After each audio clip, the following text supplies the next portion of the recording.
So here's the crazy stat. Only 8% of global trade is with the United States.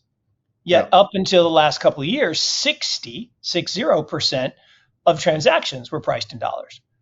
Well, correct. that's changing in the last Yeah, 18 months as China and Russia have created this new axis that runs from correct. Southeast Asia all the way up the northern side of Europe.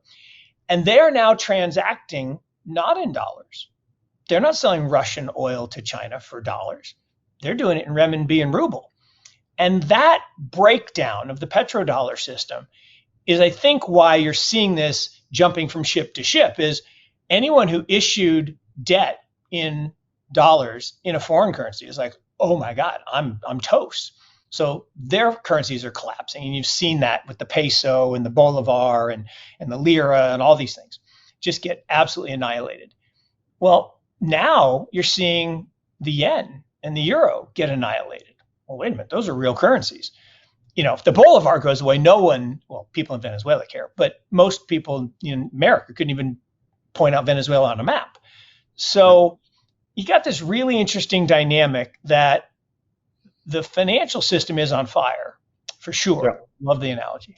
I'm in violent agreement with most of the premise that look, I think it is engineered, right? It's not a coincidence that yeah. WEF was created, literally incorporated the same year as we went off the gold standard in America, 1971. That's not a coincidence, right?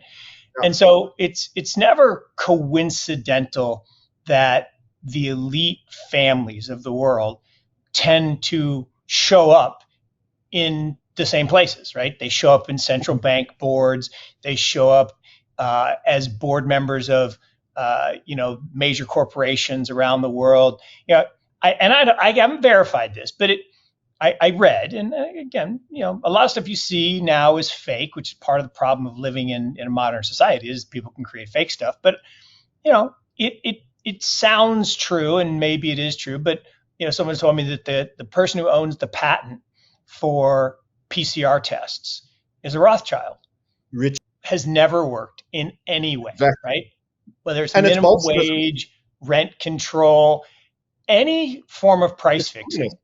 Yeah, is inferior. Interest rates is inferior to the market determining the price, right? correct. If you have a problem with energy prices in Europe, which you do, it's Mm. because of bad policy decisions and bad decisions in terms of infrastructure and your reliance on a single supplier for 30% of your supply. Those were decisions that were made for money and power Yeah, and politics and all. But it's those can't be fixed with price controls, to your point. So yeah, I think the thing that's really interesting here is we kind of seen this game played over and over. But my point on the loan forgiveness is I was really against it until my wife pointed out, and I thought this was really interesting, that if you trace student loan debt explosion in the United States, you can trace it back to Ronald Reagan's term, where he had an advisor who basically told him that, look, our problem is we have this free education end game.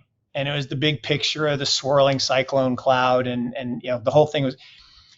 And I think there are elements that have gone into tornado or cyclone or hurricane, but overall, I think systems are pretty resilient because people are self-interested at the top. And so I don't see a total end game, but what I do see are innovations on the fringes that allow a portion of us to opt out and protect some of our assets. Right? People have been doing that with gold for years, silver. Now you can do it with Bitcoin and other assets where we're taking this monetary element of commodities, right? Commodities are commodities, right? We use them for stuff. But some commodities also have this monetary use. And that monetary use is really important because we live in a world of money illusion, right? Right? Stocks seem to Illusion. be I like that. all-time highs. Really important point in that what I think people really miss is this idea that, um, you know, world reserve currencies don't last forever. Empires don't last forever, right? Every empire, everyone has failed eventually. And they fail for the same reasons. They fail because they get concentrated at the top. Cronyism replaces capitalism. They become collectivist and they become appease the masses. They get over indebted and they collapse and they disappear. Whether that was the Roman Empire, the Ottoman Empire, the British Empire. Now, the interesting thing about the British Empire is the British Empire was the result of a series of, again, Rothschild-related changes in that the world reserve currency was in Portugal in the 1400s, and then Spain took over Portugal, and they became the world reserve currency. Then France took over Spain. Then the Rothschilds create the Bank of the Netherlands, and they finance the takeover. And the Netherlands, think about this, the Netherlands was the world reserve currency. Look, the sun never set on the British Empire. Yes. I mean, that was a fact. Today, we don't talk about the British Empire. We don't talk about the pound sterling. London's a perfectly cool place. I went to holiday there this summer, and it's a nice place to visit, but it's not the center of the universe, and it's not the most powerful nation in the world anymore. And to your point, America is still great. I love living here. It's a great place. But a couple things. One, we got really bad leadership. Just generally speaking, we got really bad leadership. And while I may not be a fan per se of Xi and his group, I think they're better leaders. I think they're better planners. I think they're better strategists. They play a longer game. I think they have a plan, right? A 30-year plan. And we can't even think for 30 months, let alone 30 years in the United States.